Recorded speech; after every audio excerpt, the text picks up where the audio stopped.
स्वागत है online class में। और आज की इस नई वीडियो में हम बात करने जा रहे हैं एमए ज्योग्राफी के 2024 में आने वाले प्रश्नों को लेकर के, जो कि भूगोल से संबंधित है। यदि आप भूगोल से एमए कर रहे हैं तो आपके ये पेपर चलता होगा इवोल्यूशन ज्योग्राफिकल थॉट।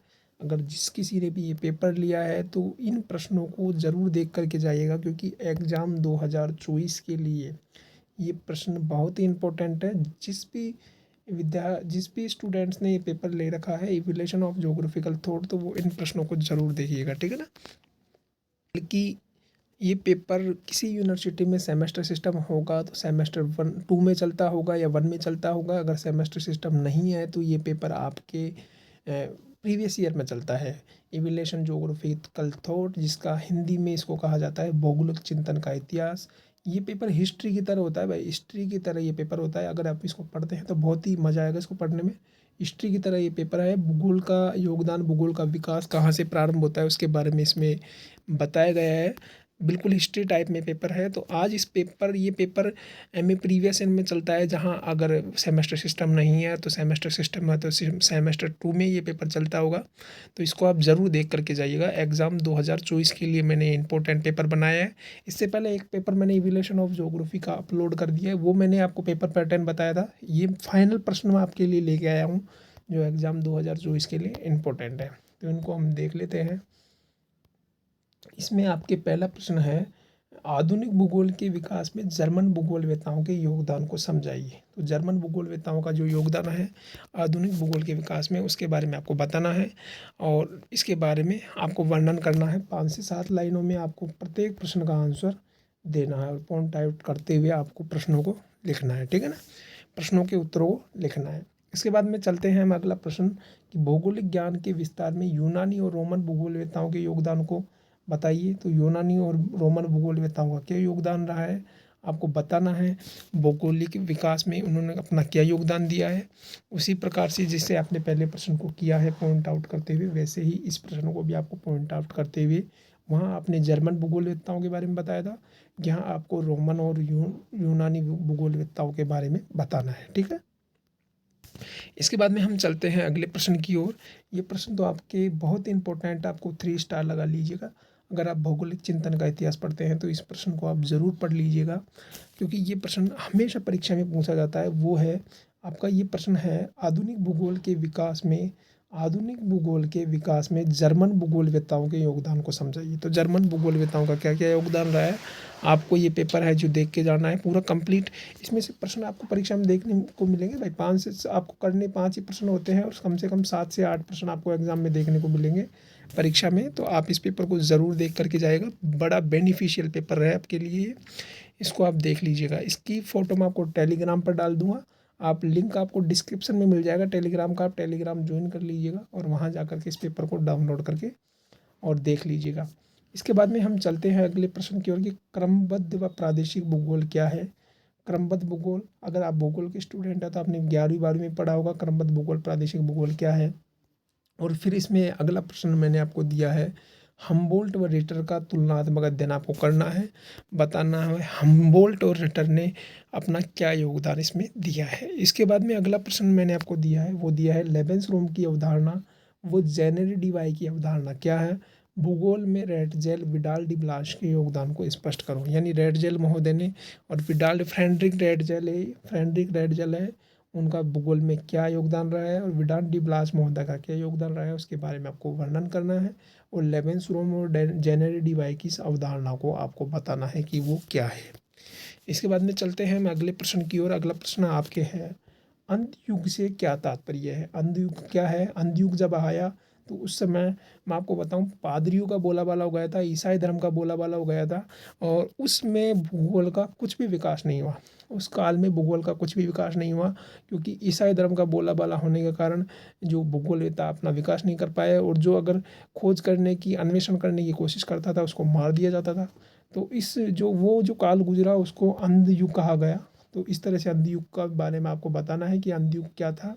और अरब भूगोलवेताओं में अगला प्रश्न इसी में मैंने आपको दिया है कि अरब भूगोलवेता अंध युग से संबंधित तो आपको अलग से लिखना है, जो मैंने अभी आपको बताया उस टाइप से आपको बताना है।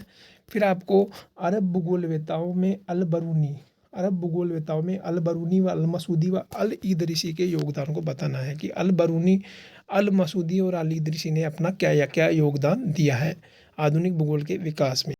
देखिएगा, अल बरूनी, अल मसूदी और अल इदरीसी के साथ आप इब्ने बतूता, इब्ने हाकल, जकाउत, अल बकरी, इब्ने बतूता को भी आप देख लीजिएगा, इब्ने बतूता भी इंपॉर्टेंट है, मैं आपको बता रहा हूँ। साथ में अलग जो इससे प्रश्न जो बनने की संभावना है वो भी मैं आपको बताते चल रहा हूँ। इसके बाद में चलते हैं हम अगले प्रश्न की ओर कि द्वैतवाद ड्यूलिज्म क्या है। द्वैतवाद ड्यूलिज्म क्या है समझाइए। तो आपको द्वैतवाद के बारे में बताना है, द्वैतवाद ड्यूलिज्म क्या है उसके बारे में आपको वर्णन करना है। इसके बाद में चलते हैं हम अगले प्रश्न की ओर। इसमें मैंने सभी विद्वानों को दिया है जो इम्पोर्टेंट बनते हैं आपके प्रश्न एग्जाम के लिए, जिसमें आपका इमेनु कांट है, वारेनियस है, हीरोडोटस है, एनेक्सिमेंडर है, इरोटिस्थनीज है, हिप्पार्कस है ना। इनको आपको देख करके जाना है कि इनका वर्णन क्या रहा है आधुनिक भूगोल के विकास में। ठीक है, इसके बाद में हम चलते हैं अगले प्रश्न की ओर। अगला प्रश्न आपके है, उत्तर आधुनिक भूगोल की नवीन प्रवृत्तियों को आपको बताना है और इसके बारे में भी आपको वर्णन करना है। इसके बाद में मैं आपको अगला प्रश्न है आपका, भूगोल में मात्रात्मक क्रांति।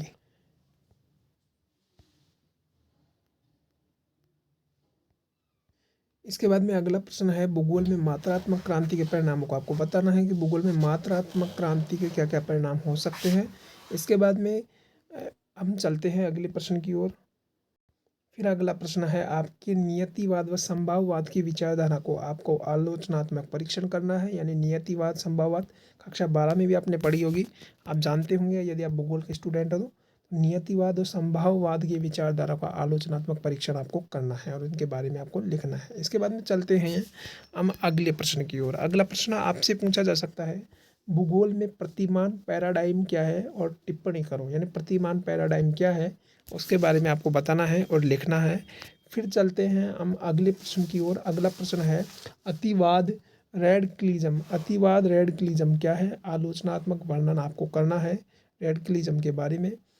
फिर देखो, ये सभी प्रश्न इंपॉर्टेंट है, ये सभी प्रश्न एग्जाम के लिए इंपॉर्टेंट है। आपको कठिन जरूर लग रहे होंगे ये प्रश्न, लेकिन इनको आप पढ़ करके जाइएगा भाई, क्योंकि प्रश्न यहीं से आने वाला है और यहीं से आपके परीक्षा में प्रश्न आने वाला है। तो आप इनको ज़रूर पढ़ करके जाइएगा, छोड़िएगा नहीं इन प्रश्नों को, क्योंकि आपको पढ़ना तो पड़ेगा।